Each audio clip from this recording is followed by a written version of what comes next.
नमस्ते।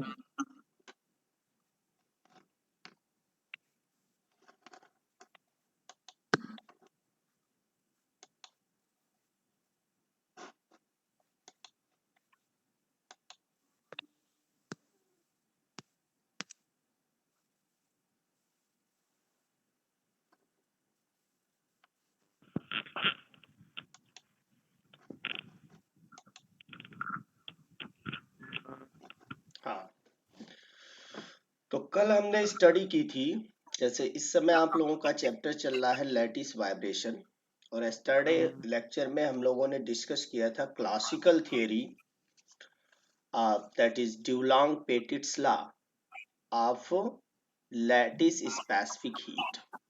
बेसिकली हम लोग solid specific heat of solid में चाहे आप इसे बोलें स्पेसिफिक हीट ऑफ सॉलिड, या you can say it lattice specific heat. क्योंकि आप लोग जानते हैं कि सॉलिड के अंदर क्या होता है, जितने भी सॉलिड होते हैं they are basically crystalline structure, और उसके अंदर जो ज्योमेट्रिकल स्ट्रक्चर होता है, जिस पर्टिकुलर ज्योमेट्री को फॉलो करते हैं, उन्हें लैटिस बोलते हैं। इसलिए अगर लैटिस स्पेसिफिक हीट लिखा है तो तुरंत समझ जाइएगा कि this is about the specific heat of solid.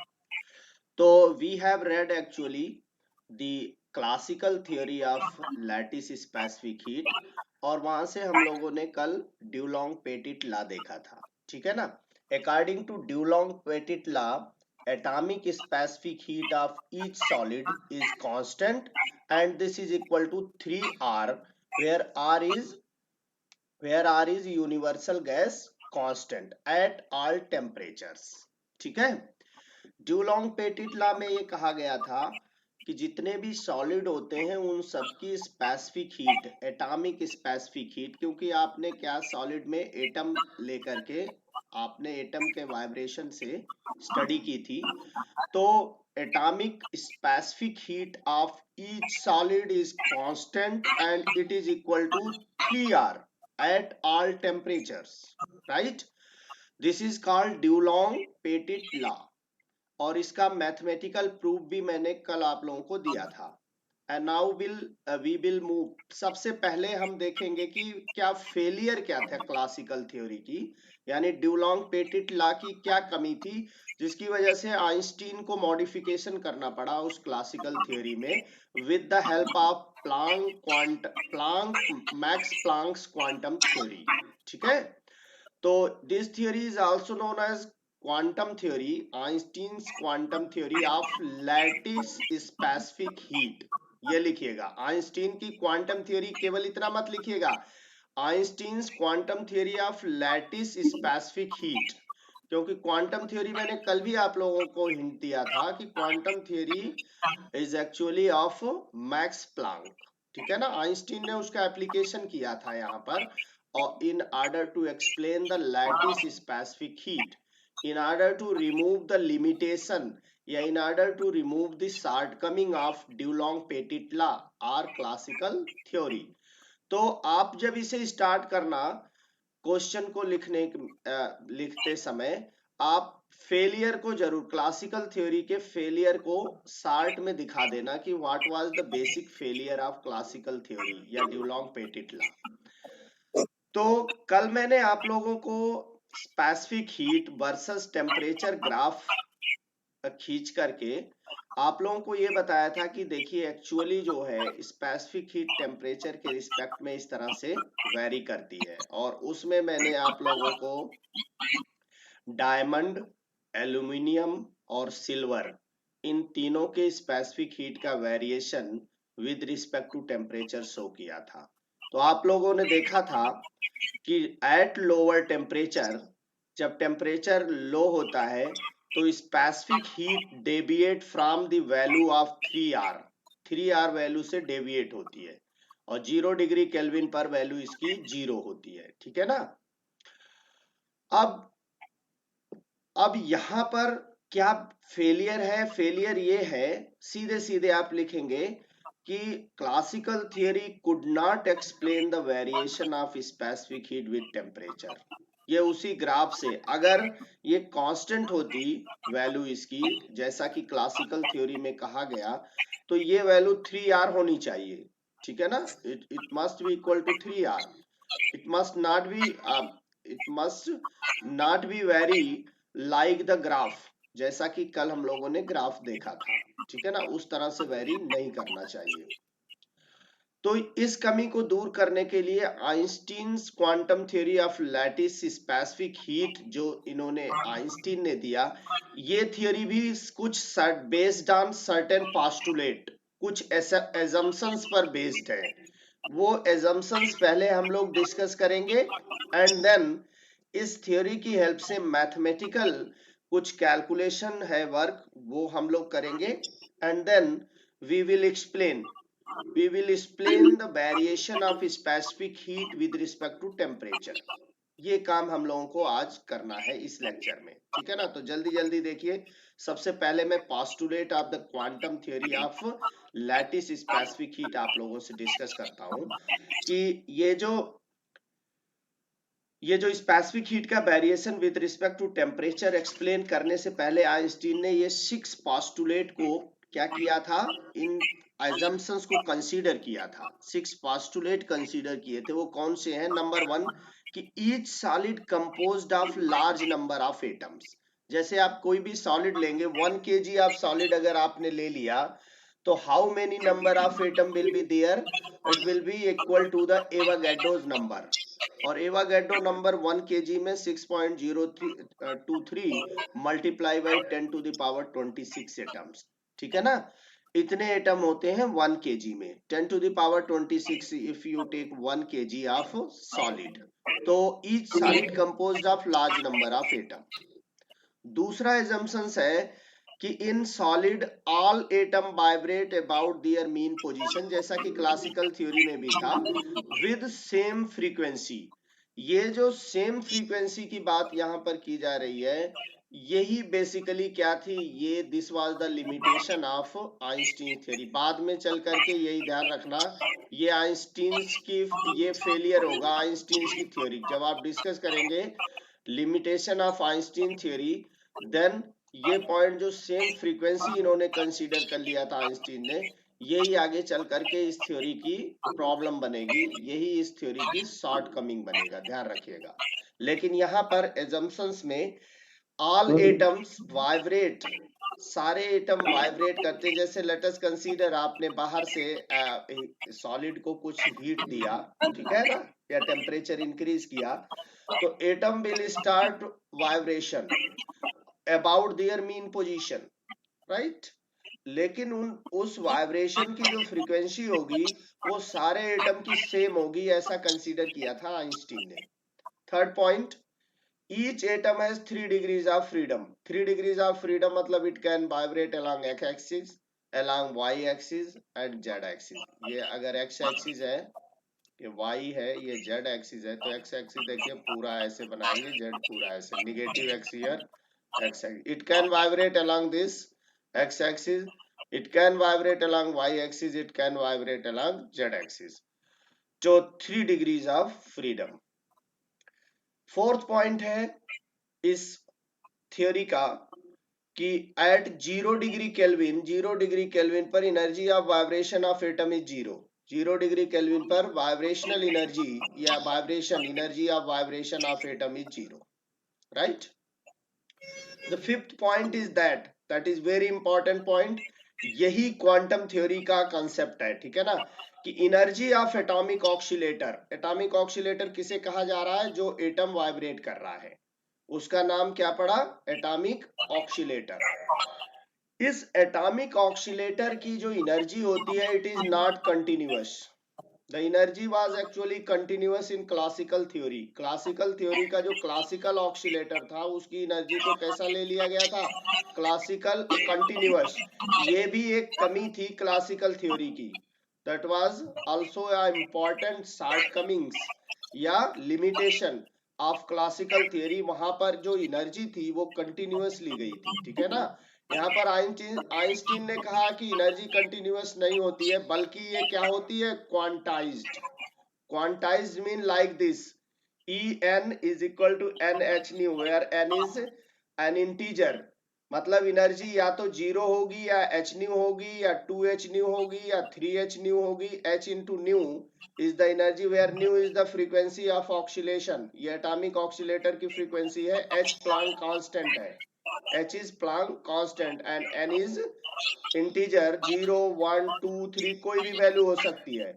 लेकिन इन बिटवीन, जैसे आप ये सोचो कि 1/2h न्यू एनर्जी हो, ये एनर्जी नहीं होगी, ठीक है ना। 3/2h न्यू एनर्जी हो, ये एनर्जी भी नहीं होगी, इंटीग्रल होगी। That's why it is called quantized, ठीक है। तो energy is quantized. This quantized energy का कंसेप्ट आइंस्टीन ने कहां से लिया है, क्वांटम थियरी, मैक्स प्लैंक की क्वांटम थ्योरी से लिया है ये क्वांटाइज्ड एनर्जी का कंसेप्ट। और क्लासिकल थियरी में एनर्जी को कंटिन्यूअस लिया गया था, ठीक है ना। This is the main point of this postulate. Sixth postulate है या सिक्स्थ पॉइंट है कि the atomic oscillator are identical. जितने भी एटॉमिक ऑक्सीलेटर्स हैं they all are identical and indistinguishable. Indistinguishable का मतलब होता है कि दो बिल्कुल एक जैसे, जिन्हें आप डिफरेंशिएट ना कर पाओ, ठीक है। Identical and indistinguishable and they obey Maxwell Boltzmann statistics. कौन सी स्टैटिस्टिक्स यहाँ पे फॉलो हो रही है, देखिए मैक्सवेल बोल्ट्जमैन की स्टैटिस्टिक्स जो है वो क्लासिकल स्टैटिस्टिक्स है। ध्यान रखिएगा, तीन स्टैटिस्टिक्स हैं, जिसमें एक है मैक्सवेल बोल्ट्जमैन स्टैटिस्टिक्स, एक है फर्मी डिराक स्टैटिस्टिक्स, एक है बोस-आइंस्टीन स्टैटिस्टिक्स। तो Fermi Dirac statistics and Bose Einstein statistics are quantum statistics. यहाँ पर जो एटॉमिक ऑक्सीलेटर है, ये सभी क्या करते हैं, दे ओबे मैक्सवेल बोल्ट्जमैन स्टैटिस्टिक्स। मतलब हम लोगों को इस स्टैटिस्टिक्स की हेल्प से मैथमेटिकल कैलकुलेशन करना होगा, ठीक है। तो आइंस्टीन की क्वांटम थियरी के ये बेसिक बिल्डिंग ब्लॉक्स हैं, मतलब ये पोस्टुलेट्स हैं, assumptions हैं। With the help of these assumptions we move forward. हम लोग आगे बढ़ेंगे इन इन पोस्टुलेट की हेल्प से। तो अब स्टार्ट करते हैं हम लोग मैथमेटिकल वर्क, और आइंस्टीन की थ्योरी को समझने की कोशिश करते हैं, जो कि क्वांटम थ्योरी है स्पेसिफिक हीट ऑफ सॉलिड के लिए, ठीक है। तो इसमें पहला काम हम लोगों को कैलकुलेट करना है, देखिए average energy of atomic oscillator, ठीक है। Average energy of atomic oscillator, ये हम लोगों का पहला काम है। तो एवरेज एनर्जी, वहां पे भी एवरेज एनर्जी निकाली गई थी, ध्यान हो आपको। तो एक एटॉमिक ऑक्सीलेटर के लिए जो एवरेज एनर्जी हम लोग कैलकुलेट करेंगे, average energy of atomic oscillator.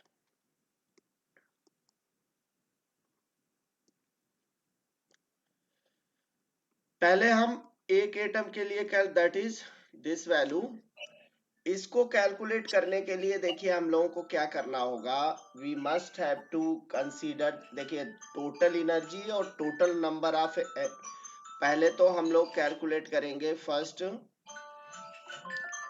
Total number of atomic oscillator. Total number of atomic oscillator,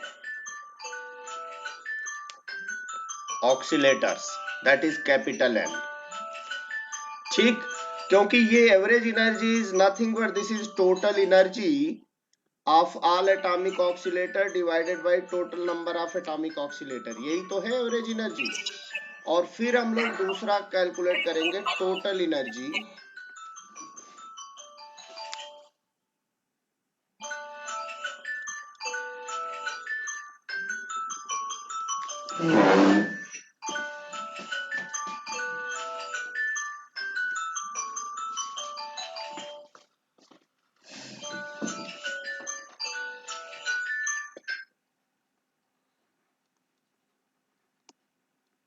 total energy of atomic oscillators.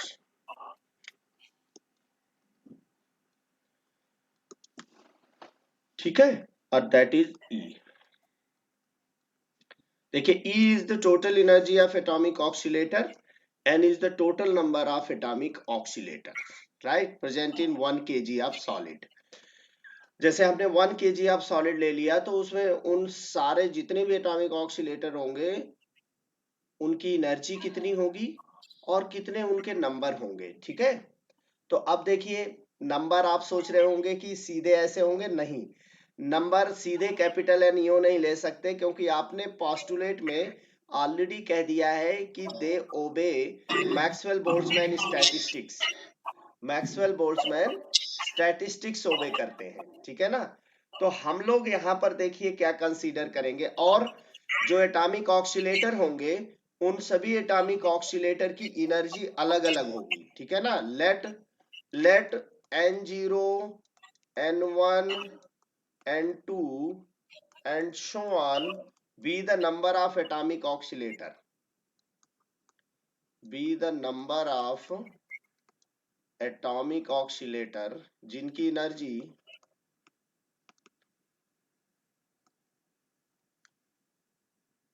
atomic oscillators each of energy 0, n0 की 0, n1 की h new, n2 की 2h new and so on, ऐसे n3 की 3h new, ये सब इनकी energy है. ठीक है ना, अब according to Maxwell Boltzmann statistics, MB statistics,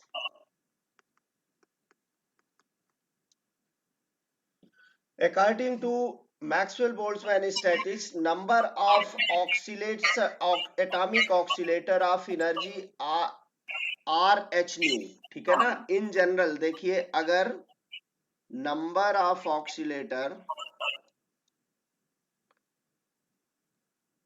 ऑक्सीलेटर्स having energy R H nu, अगर ये एनर्जी ले लें तो number of oscillator will be given by this. देखिए according to Maxwell Boltzmann statistics, nr is equal to n0 e to the power minus r h nu over kt. This is Maxwell Boltzmann canonical distribution law, ये कल भी हम लोगों ने use किया था. तो according to Maxwell Boltzmann statistics, the number of oscillator having energy R H nu, general ले लिया मैंने ये आर एच न्यू, कोई आर एच न्यू एनर्जी वाला, एन आर कितने होंगे atomic oscillators, N R atomic oscillator, and it will be given by n0 e to the power minus r h nu, energy की value divided by kt, where k is Boltzmann constant, T is the absolute temperature. ठीक है ना, this is very important relation, क्योंकि अब इसी relation से आप सारी वैल्यू निकालेंगे. जैसे कि किसकी n1 निकालना हो, n1 क्या हो जाएगा, this will be n0 e to the power, r की वैल्यू 1 रखिए, तो this is minus h nu over kt.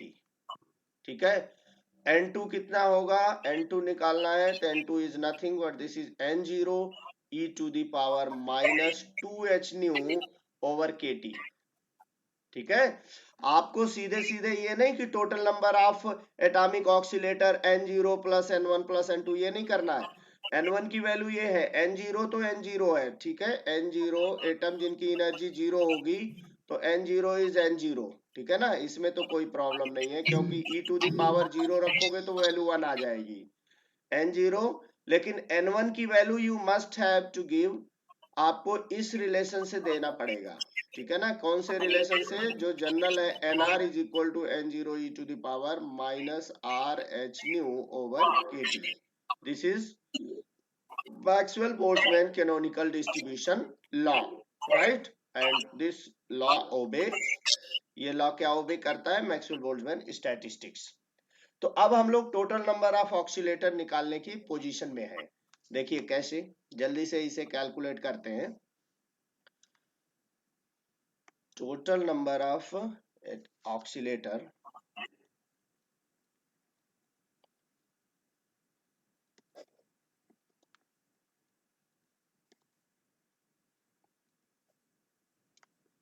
that is n is equal to n0 plus n1 plus n2 and so on plus n3 and so on। तो देखिए n की value क्या होगी, इसकी सबकी वैल्यू रखिए। n is equal to n0 plus this is n0 e to the power minus h nu over kt plus this n2 की value n0 e to the power minus 2 h nu over kt plus n3 अगर होता तो n0 e to the power minus 3 h nu over kt and so on। इधर ये infinite number of particle होंगे, ठीक है ना, ये it will vary up to infinite. इसको सॉल्व करिए, n नॉट कॉमन ले लीजिए, 1 plus e to the power minus h nu over kt plus e to the power minus 2 h nu over kt, ठीक है, plus e to the power minus 3 h nu over kt। देखिए ये आपकी GP series है, ये 1 e to the power minus h nu to the power minus 2 h nu over kt, जिसका common ratio r की value, common ratio की value है e to the power minus h nu over kt। और series में कितने term है, infinite number of term है, तो क्या करोगे आप, इसका summation of infinite number term is given bye a divided by 1 minus common ratio, ठीक है। इस फार्मूले का यूज करके आप इसका क्या निकाल लेंगे, इस सीरीज का समेशन। तो देखिए n0 तो आपका है कांस्टेंट, और फर्स्ट टर्म आपका a is the first term that is 1, और 1 minus e to the power, देखिए 1 माइनस r, तो r is what, e to the power minus h nu over kt, e to the power minus h nu over kt, ये value हो जाएगी आपकी, ठीक है। तो इसे आप कैसे लिख सकते हैं, you can right it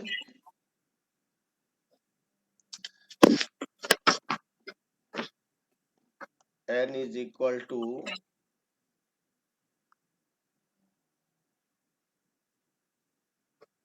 n is equal to n0 divided by 1 minus e to the power minus h nu over kt, ठीक है।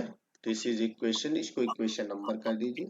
This is the total number of oscillator, ठीक है। Total number of oscillator is given by this formula, right. अब आगे बढ़ेंगे total energy के लिए। देखिए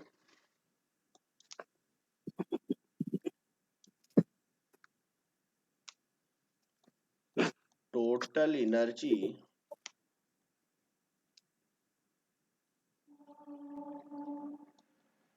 of oscillators, it can also be calculated. देखिए total energy E will be, मान लीजिए जो N0 ऑक्सीलेटर है उनकी एनर्जी कितनी है, 0, प्लस जो N1 ऑक्सीलेटर है उनकी एनर्जी होगी h न्यू, N2 ऑक्सीलेटर्स जो होंगे उनकी एनर्जी है पास्टुलेट की हेल्प से 2h न्यू, प्लस N3 ऑक्सीलेटर्स जो होंगे उनकी एनर्जी होगी 3h न्यू। इस तरह से आप लोग एनर्जी को लिखेंगे, ठीक है ना। अब वैल्यू पुट करेंगे, फर्स्ट टर्म 0 हो जाएगा, this term will be n0 e to the power minus h nu over kt, और h न्यू भी साथ साथ h न्यू, प्लस देखिए यहां से 2h न्यू तो होगा ही, n2 की वैल्यू लिखेंगे n0 e to the power minus 2h nu over kt, right. Plus 3h nu n3 की value n0 e to the power minus 3h nu over kt and so on. इस series में भी कितने infinite number of terms होंगे। अब आप इसमें common ले लीजिए, देखिए n नॉट सब में है, देख लीजिए n नॉट, h न्यू भी सब में है h न्यू, और e to the power minus h nu over kt ये भी कॉमन है। ये सब कॉमन लेंगे तो देखिए ये पूरा फर्स्ट टर्म बाहर हो गया है ब्रैकेट के, तो 1 plus 2 of e to the power, ये 2h न्यू है और एक बाहर ये माइनस करोगे तो e to the power minus h nu over kt हो जाएगा, plus 3 e to the power minus, ये 3 या 2 हो जाएगा, minus 2h nu over kt, plus अगला टर्म अगर आपको लिखना हो तो अगला टर्म कैसे लिख सकते हो, देखो यहाँ पर 3 की जगह पर आ जाएगा 4 multiply by e to the power minus 3h nu over kt। आगे भी टर्म होंगे इस तरह से, इनफाइनाइट नंबर ऑफ टर्म। और ये जो सीरीज है, this series is actually AP GP series, this is AP. देखो एपी में 1 2 इसको ऐसे लिख सकते हैं 1 मल्टीप्लाई बाई 1, तो देखिए 1 2 3 4, एक तो ये सीरीज चल रही है, ये है आपकी एपी, और दूसरा 1 E to the power minus, अभी आप देख के आए हैं, minus H nu H E to the power minus H nu K T, अगला E to the power minus 2h nu K T, तो ये सीरीज है आपकी एपीजीपी सीरीज। एपीजीपी सीरीज का कितने नंबर ऑफ टर्म है, इनफाइनाइट सीरीज है ये, infinite.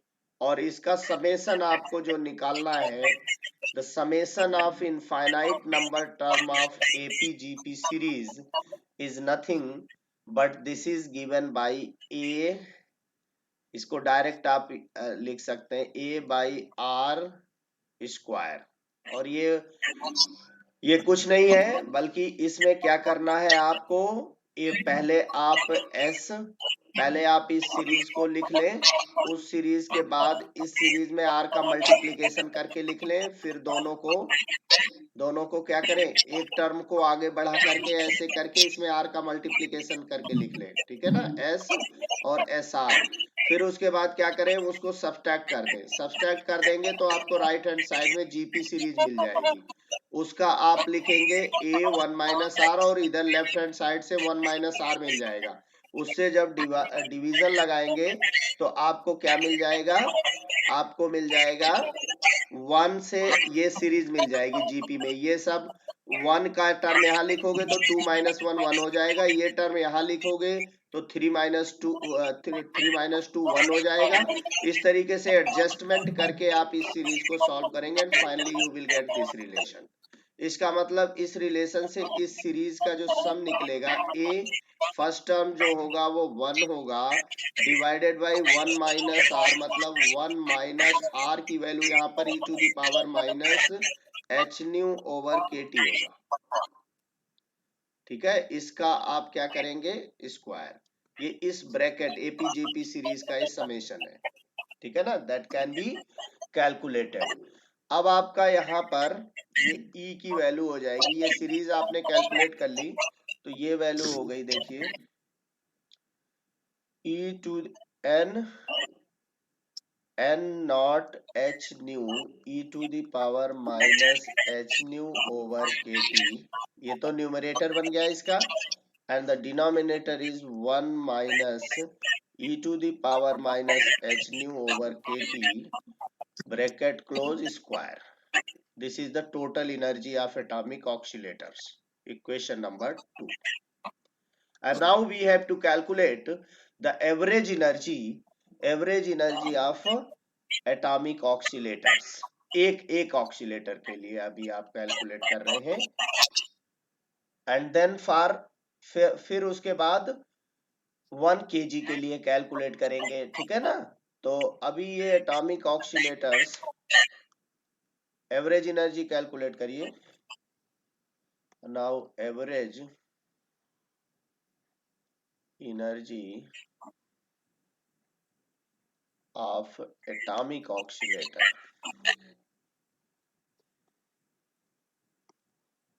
Oscillator, that is E average. E average is nothing but this is capital E, sorry, just a minute, capital E over capital N. Capital E आपका equation number 2 से, capital an equation number 1 से। देखिए क्या है इसका, ये है capital E की वैल्यू है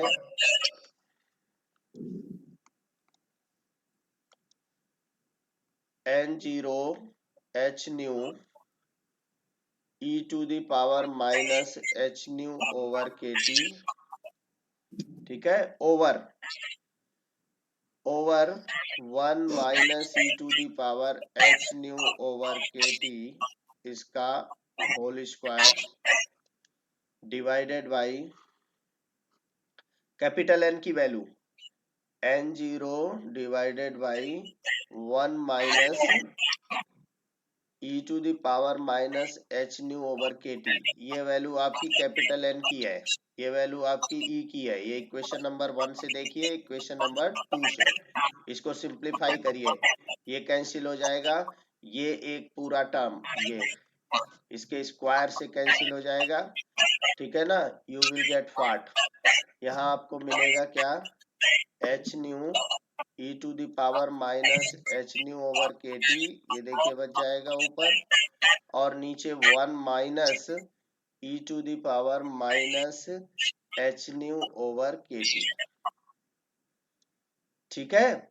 अब क्या करिए, ये ऊपर और नीचे e to the power plus h nu over के टी से मल्टीप्लाई कर दीजिए, मैथमेटिकली ये काम कर दीजिए और सिंप्लीफाई हो जाएगा h न्यू ओवर के टी।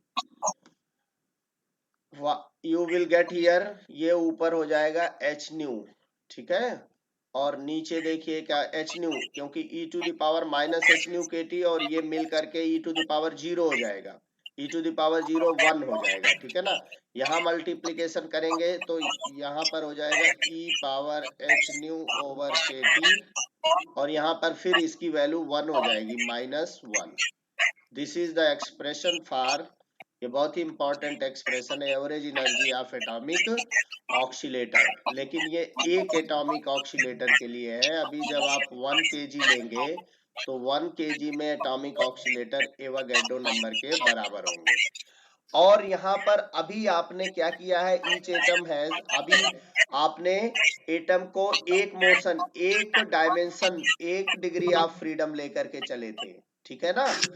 लेकिन एटम की कितनी डिग्रीज ऑफ फ्रीडम होती हैं, ईच एटम, यहां लिखेंगे, but each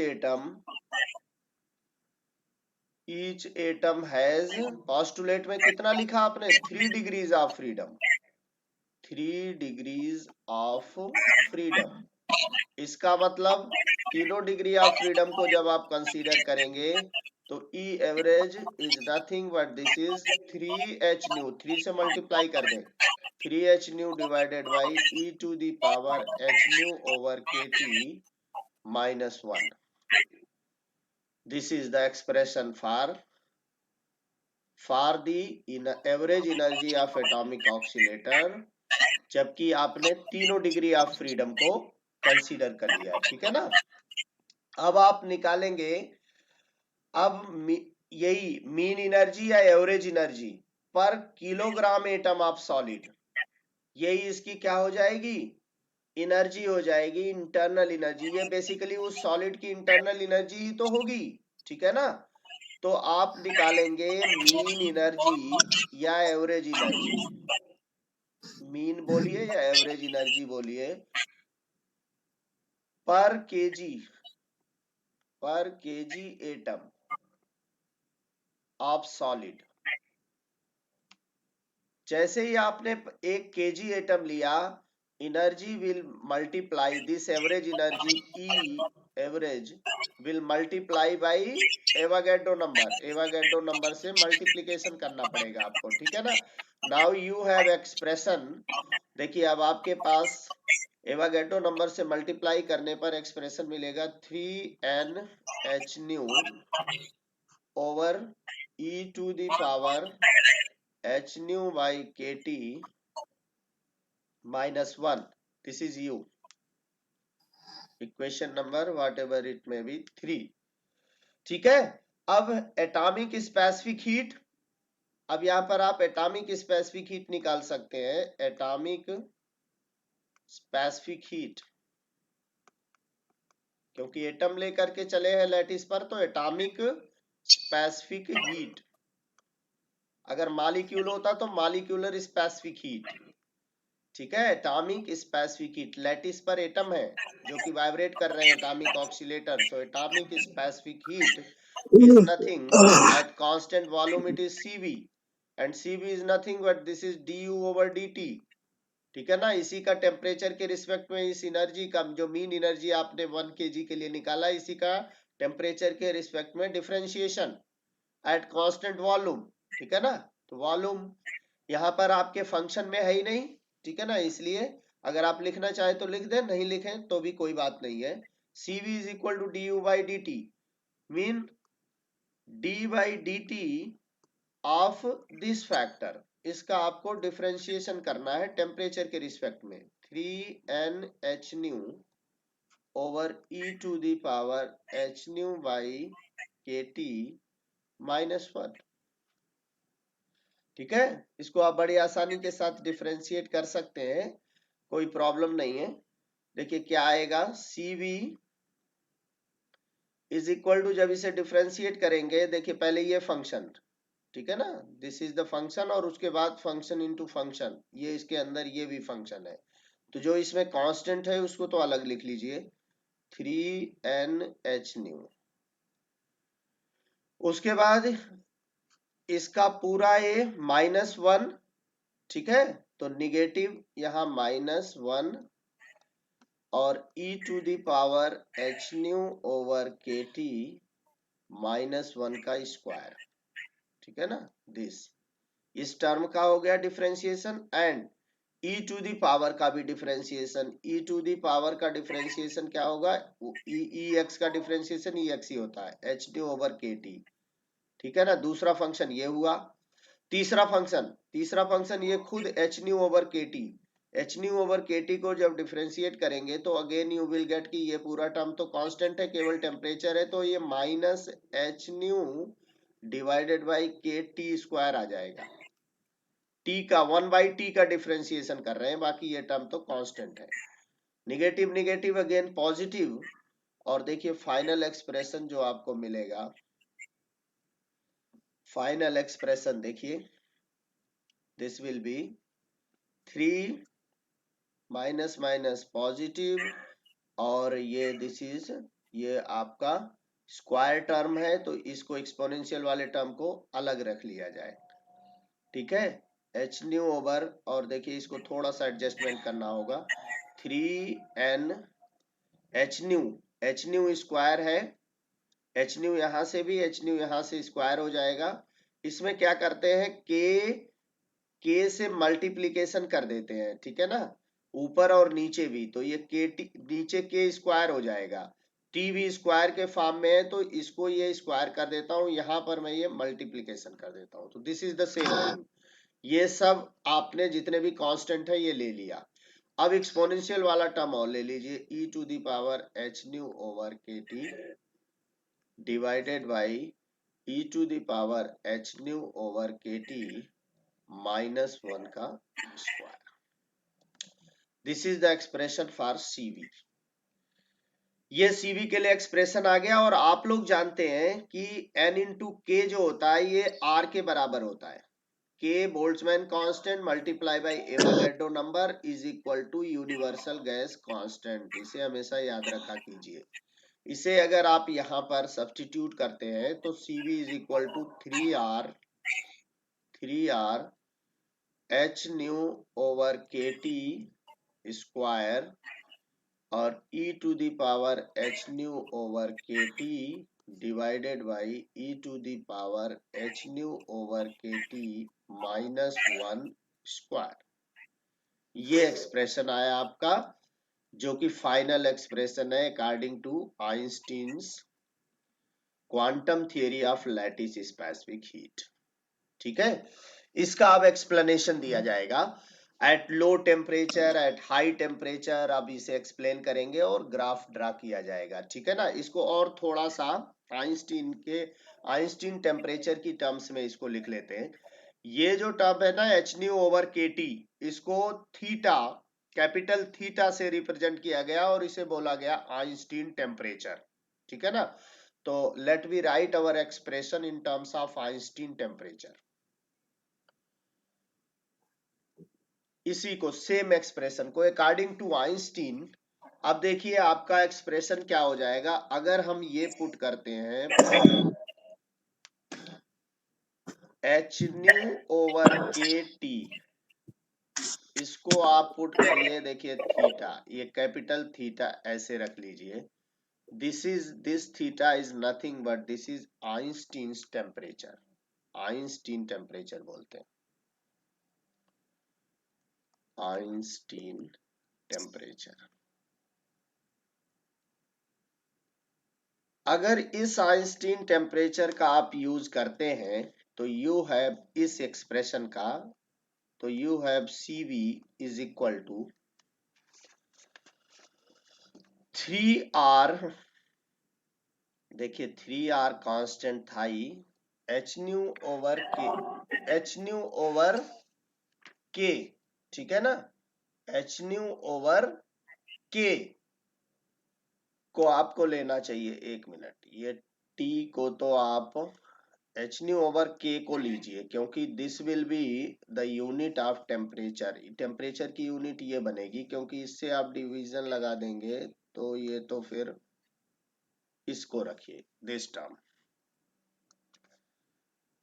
divided by T square.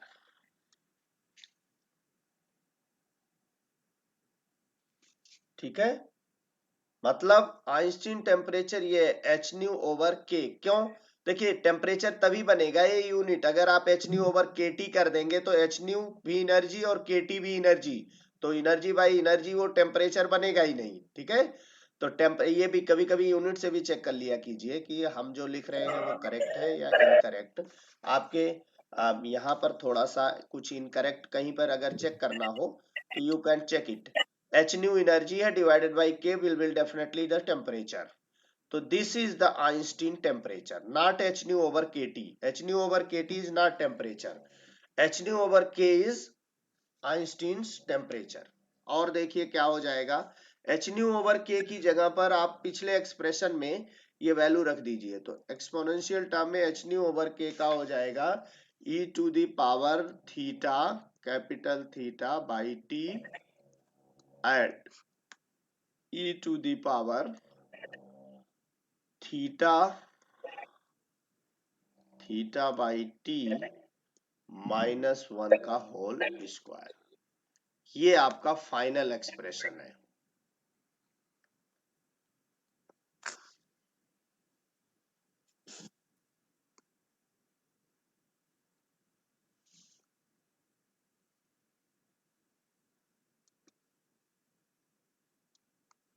This is the final expression for lattice specific heat given by Einstein's quantum theory. Einstein's की quantum theory of lattice specific heat CV का ये final expression आ गया। यहां तक आप लोगों को डिराइव करना है। वेयर, ये थीटा आप समझ ही गए, ऊपर लिखा हुआ है theta is nothing but this is H nu over k and it is called Einstein temperature, right.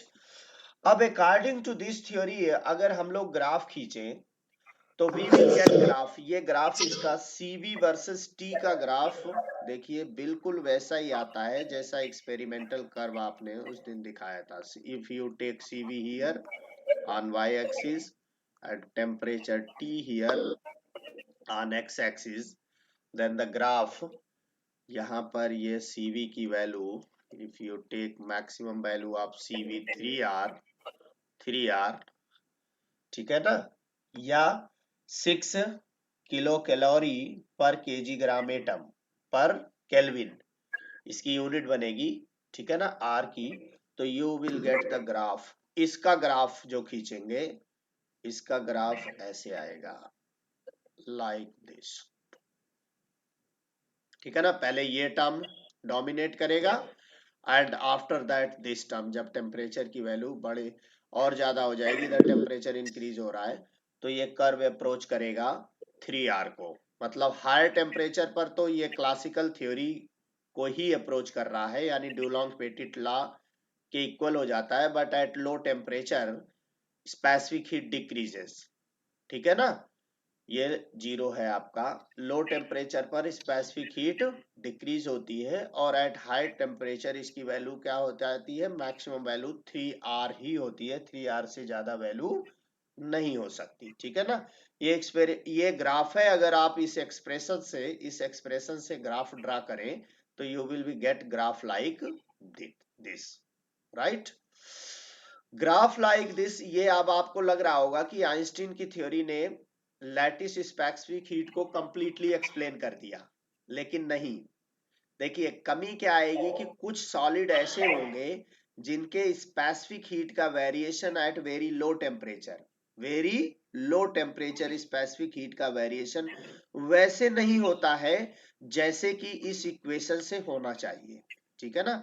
This was actually the biggest failure of Einstein's theory, और इसका एक्सप्लेनेशन कौन देंगे, डिबाई, ठीक है ना। डिबाइस T3 law बोलते हैं, device T3 law, and that will be the explanation, that will be the modification into Einstein's theory।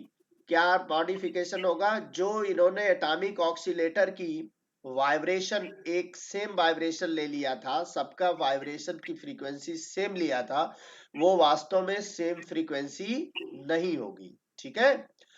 वो क्या होगा, देख कभी कभी वो क्या होंगे, कुछ वाइब्रेशन, वो एटॉमिक ऑक्सीलेटर कपल भी हो सकते हैं, and they vibrate only in certain frequency range, उनकी कुछ फ्रीक्वेंसी रेंज होगी, इक्वल फ्रीक्वेंसी से वाइब्रेट नहीं करेंगे। डिवाई ने 1912 में ये एज्यूम किया था कि atomic oscillator do not vibrate independently and with the same frequency. एक तो एटॉमिक ऑक्सीलेटर सॉलिड के अंदर इंडिपेंडेंटली वाइब्रेट नहीं कर पाएंगे, और ना ही उनके वाइब्रेशन की फ्रीक्वेंसी सेम होगी, ठीक है। इसको यूज करके डिबाई ने क्या किया था, फर्दर मॉडिफिकेशन, इस थ्योरी, ये थ्योरी भी at very low temperature specific heat का वेरिएशन सभी सॉलिड के लिए एक्सप्लेन नहीं कर पाई थी, ठीक है ना। तो ये आपका लिमिटेशन में आएगा, आइंस्टीन थ्योरी के लिमिटेशन में। अब हम लोग जल्दी से केसेस स्टडी कर लेते हैं। Case number one eight high temperature, इस एक्सप्रेशन को हाई टेम्परेचर पर देखते हैं। एट हाई टेम्परेचर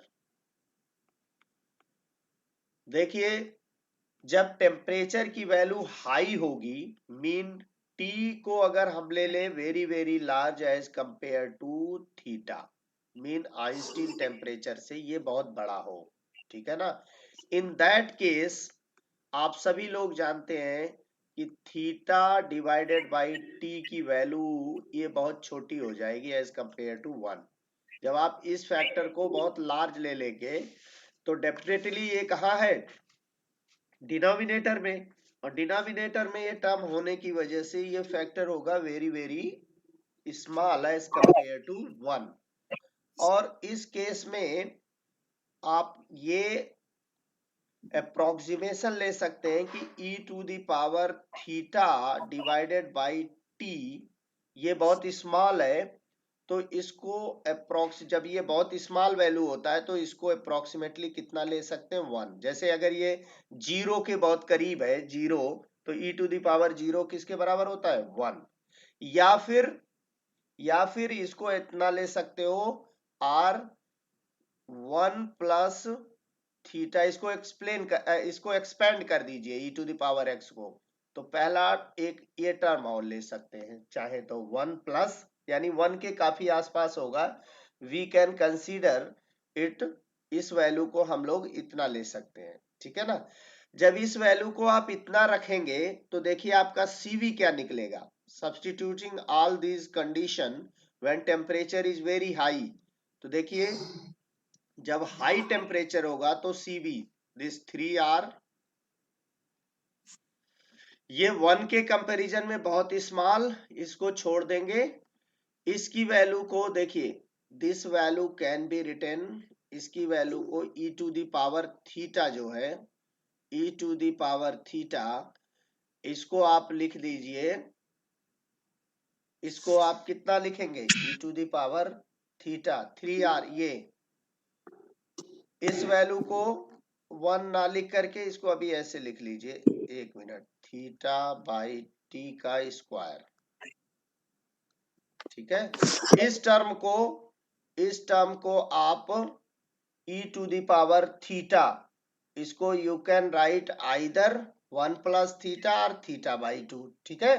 तो देखिए थीटा बाई 2 कह रहा हूं, 1, इसको 1 समझिए, और यहां पर इस वैल्यू को देखिए 1, ये 1 plus theta by T minus 1, इसकी वैल्यू रख दिया, इस -1 को ये कैंसिल कर देगा, थीटा बाई टी, ये थीटा बाई, ये आ गया आपका 3R into theta by T, से थीटा बाई टी कैंसिल हो जाएगा, तो ये बच जाएगा थीटा बाई टी,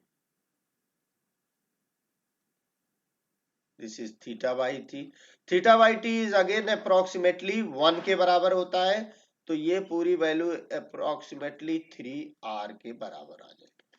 देखिए फिर से समझ लीजिए, एट हाई टेम्परेचर 3R, इस एक्सप्रेशन को थीटा बाई 2, अभी मैं इसको थीटा बाई टी चाहता तो इसको 1 लिख लेता, पर अभी इसकी वैल्यू को थीटा बाई 2 स्क्वायर लिख लिया, e to the power theta is also approximately equal to 1, it is approximately equal to 1 or 1 plus theta, theta by t again very small as compared to 1, तो ये 1 के बराबर ही है, ठीक है ना, this is very less as compared to 1। तो इन सारे टर्म को, और देखिए इसको भी आपने सॉल्व किया, ये भी थीटा बाई टी आया, थीटा बाई टी इज 1, है ना, अप्रोक्सीमेटली 1 के बराबर है। तो by substituting all these value, CV की वैल्यू 3R निकल के आई, और ये वैल्यू यही क्लासिकल वैल्यू है, ठीक है ना, क्लासिकल थ्योरी से यही तो रिजल्ट आया था, ड्यूलॉन्ग पेटिट लॉ यही है कि टेम्परेचर, लेकिन ये एट हाई टेम्परेचर है। आइंस्टीन ने कहा कि स्पेसिफिक हीट ऑफ सॉलिड जो होगी आइंस्टीन थ्योरी के हिसाब से एट हाई टेम्परेचर, इसकी वैल्यू क्या आएगी 3R। देखिए एट हाई टेम्परेचर, यहाँ टेम्परेचर हाई होगा, when T will be high then your CV will be 3R, ठीक है। तो हाई टेम्परेचर पर तो वो रिजल्ट ठीक है, आपका क्लासिकल थ्योरी और आइंस्टीन की थ्योरी का सेम रिजल्ट आता है, अगर ये कभी आपसे पूछे तो आपको ये करके दिखाना पड़ेगा। बट एट लो टेम्परेचर पर अगर बात करें तो देखिए, now let we consider case 2, at low temperature,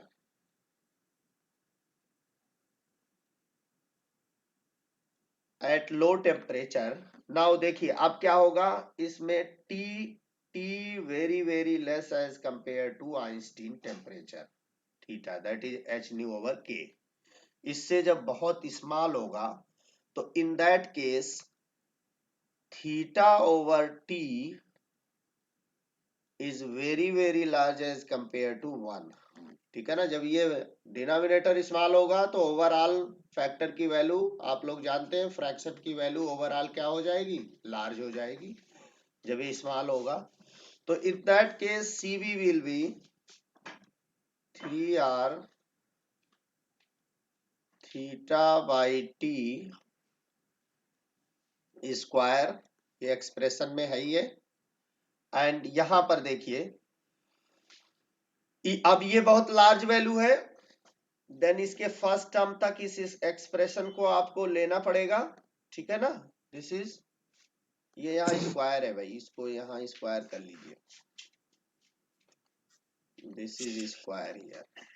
square का 1 का स्क्वायर भी 1 ही होता है, ठीक है। तो e to the power theta यहाँ पर है, और ये इसकी वैल्यू इतनी लार्ज होगी एज कंपेयर टू 1। जब ये वैल्यू लार्ज है तो यहाँ पर e to the power you can say that this value will also be large as compare to 1। 1 से इसकी वैल्यू भी लार्ज हो जाएगी, ठीक है। तो यहाँ ऊपर आपको मिलेगा e की पावर थीटा बाई टी, और नीचे से मिलेगा आपको e की पावर थीटा बाई टी का square. This value is very very large as compare to 1, इसलिए दिस, ठीक है। एक टर्म इसका e to the power theta cut जाएगा। Finally you have cv is equal to 3r theta by T square, और e to the power minus theta by T. कैसे minus theta by T? देखिए ये पूरा e to the power theta cancel हो जाएगा, नीचे e to the power theta बचेगा, जिसको हम लोग ऊपर ले जाएंगे तो we will get this expression. This is the expression at low temperature. ये लो टेम्परेचर पर एक्सप्रेशन, ठीक है ना। This is the value of Cb या specific heat, lattice specific heat at low temperature. अब इसके वेरिएशन, ये लो टेम्परेचर पर देखिए वेरिएशन जो ये हो रहा है ग्राफ में, ये this will vary, Cb will vary according to this expression, और ये ऐसा ही वेरी होता है, ठीक है ना। ये t is equal to 0, when t is equal to 0 put here, ये इनफाइनाइट हो जाएगा, e to the power minus infinity 0 होता है, तो t इज इक्वल टू 0 पर 0। और जैसे जैसे t की वैल्यू इंक्रीज होगी, दिस विल वैल्यू विल, ये वैल्यू डिक्रीज होगी, पर निगेटिव डिक्रीज होगी, तो ये वैल्यू बढ़ रही है, ठीक है। ये फैक्टर भी अपना पार्ट प्ले करेगा, t बढ़ने पर ये वैल्यू डिक्रीज होगी इनिशियली, तो ओवरऑल दोनों फैक्टर को मिल करके ये ग्राफ ऐसे बढ़ेगा, ठीक है ना। पहले ये इफेक्टिव होगा, इसलिए पहले देखो धीरे धीरे बढ़ रहा है, बाद में इफेक्टिव होगा exponentially it will increase, and at high temperature आपने देखा ये वैल्यू आ गई 3R। तो this is the explanation of Einstein's theory for lattice specific heat, and there are some limitations of this Einstein theory, ठीक है ना। आइंस्टीन थ्योरी के क्या लिमिटेशंस हैं ये मैं बता दूं।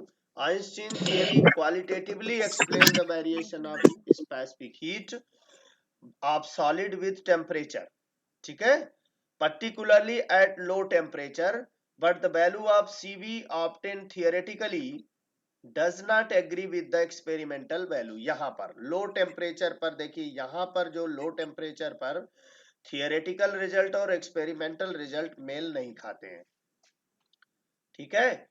सम मेटल्स जैसे copper, iron, aluminium, rate of variation of specific heat with temperature at low temperature is more, is as compared to the given Einstein theory. मतलब यहाँ पर जो वेरिएशन फास्ट होता है मेटल का, आइंस्टीन की थ्योरी के हिसाब से उतना फास्ट वेरिएशन नहीं होता है जितना होना चाहिए कुछ मेटल का, for example copper, iron, aluminium, ठीक है।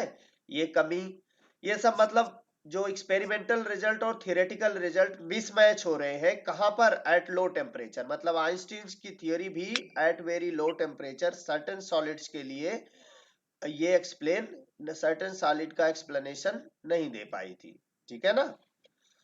और assumptions of all the atom in a solid vibrate independently with the same frequency is unable to explain the actual fact। Basically ये बेसिक कमी थी कि जो assumption ले लिया था आइंस्टीन ने कि सॉलिड, उनके अंदर जो एटम होते हैं वो इंडिपेंडेंटली वाइब्रेट करते हैं और they vibrate with the same frequency, was actually an साथ में एररनियस कंसेप्ट, एक गलत कंसेप्ट था, ठीक है। थोड़ा 2 गिलास गुनगुना पानी चाहिए। तो इन सभी लिमिटेशन की वजह से इस थ्योरी में मॉडिफिकेशन करना पड़ा था, और मॉडिफिकेशन किसने किया था? डिबाई। डिबाई, देखिए डिबाई इसका चाय नहीं मिलेगी मॉडिफिकेशन करेंगे, कब करेंगे? तो 1912 में। तो आइंस्टीन थ्योरी का मॉडिफिकेशन किसने किया था? डिबाई ने। और जब मॉडिफिकेशन हो जाएगा तो स्पेसिफिक हीट का variation at very low temperature can given by this Debye law. और डिबाई लॉ और कुछ नहीं है बल्कि इसके हिसाब से at low temperature specific heat varies temperature के क्यूब पावर ऑफ टेम्परेचर, इसीलिए इसे डिवाइस टी क्यूब लॉ भी बोलते हैं। ठीक है ना, ये बाद का है, इसके बाद हम लोग इसे डिस्कस करेंगे। अब ये अगर आपके सिलेबस में होगा तो डेफिनेटली आई विल डिस्कस। 07/.